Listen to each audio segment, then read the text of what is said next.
俺の財宝か。欲しけりゃくれてやる。探せ。この世のすべてをそこに置いてきた。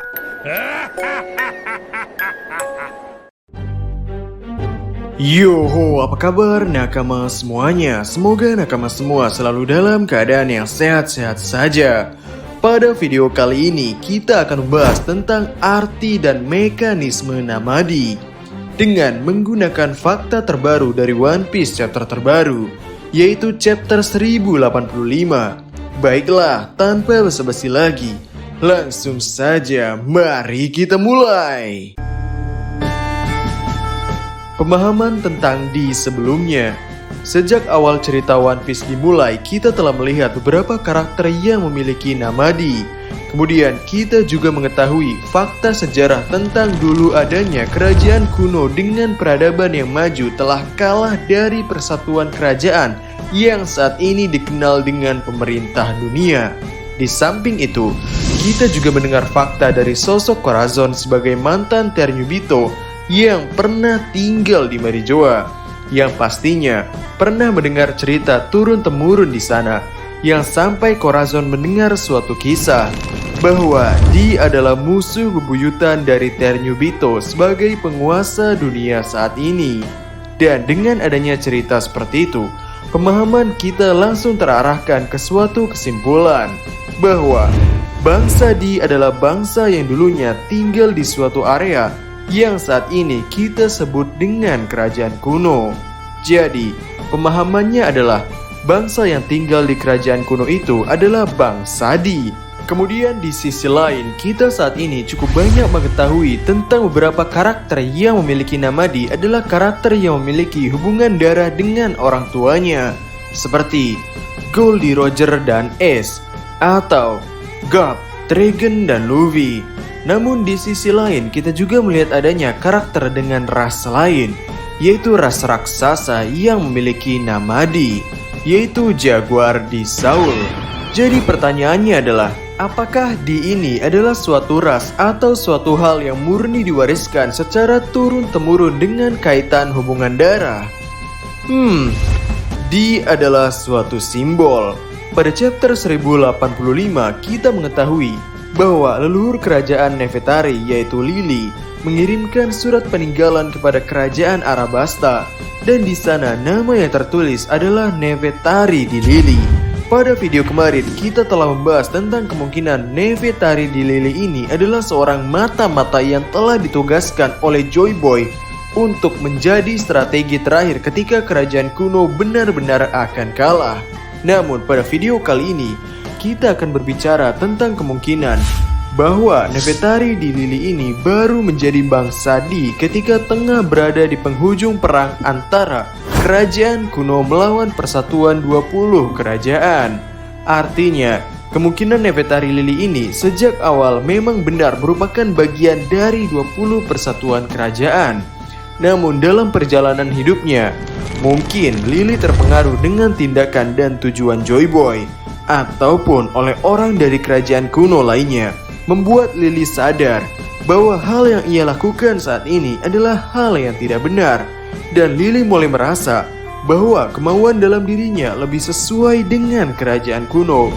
Maka pada titik itulah Lily mulai menamai dirinya dengan Namadi sebagai simbol bahwa dirinya berada di pihak lawan dari persatuan kerajaan atau pemerintah dunia saat ini. Dan mengenai hal ini pun telah Oda Sensei gambarkan di sana sebagai flashback Sabo, di mana ketika Sabo menanyakan tentang Namadi yang ada pada dua saudaranya, yaitu Luffy dan Ace. Luffy dan Ace sama sekali tidak mengerti tentang arti Namadinya itu, dan mereka berdua malah menawarkan Sabo untuk menambahkan Namadi dalam nama Sabonya menjadi Sadibo.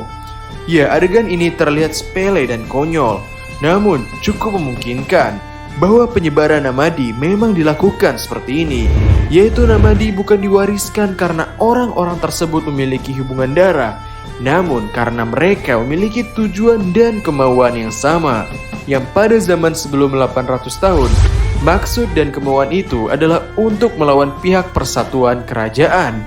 Jadi pengakuan sebagai D dilakukan oleh Lily di akhir hayatnya. Ia akhirnya memilih untuk berpihak ke kerajaan kuno dan melakukan penyebaran batu poneglyph. Dan karena D ini jugalah, untuk saat ini Im Sama menganggap bahwa orang-orang yang bermunculan dengan nama D saat ini adalah sekumpulan cangkang kosong yang tidak mengerti arti di balik nama mereka.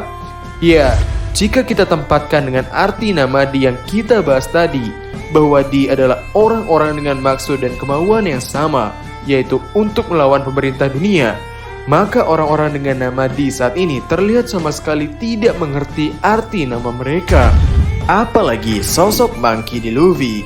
Rasanya sulit bagi kapten kita ini untuk memahami arti mendalam dari nama D miliknya itu.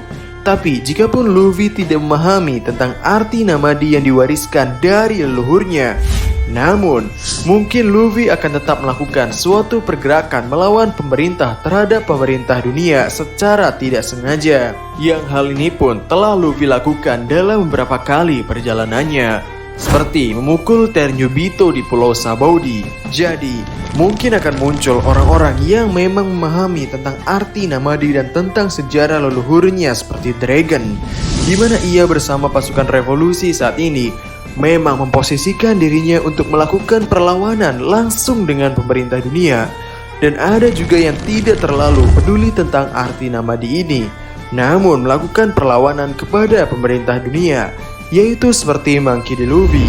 Dan mekanisme ini juga pernah digambarkan oleh Oda Sensei di beberapa momen dalam cerita One Piece, yaitu tentang tato bulan sabit di kaki para samurai yang membela klan Kozuki. Tato itu menandakan bahwa mereka berada di pihak klan Kozuki dan siap bertarung untuk klan Kozuki.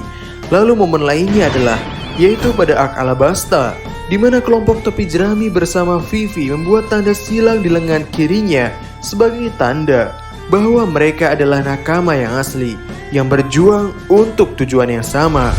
Jadi cukup memungkinkan bahwa mekanisme nama D ini juga digunakan untuk hal yang sama, bahwa orang yang menamai dirinya D adalah orang yang memiliki maksud dan kemauan yang sama, siap berjuang untuk melawan persatuan kerajaan yang saat ini dikenal dengan pemerintah dunia.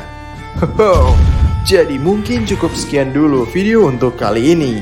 Bagaimana menurut nakama semuanya? Silahkan tulis pendapat atau koreksi nakama semua di kolom komentar di bawah. Jadi, kami Diskusope dan terima kasih banyak.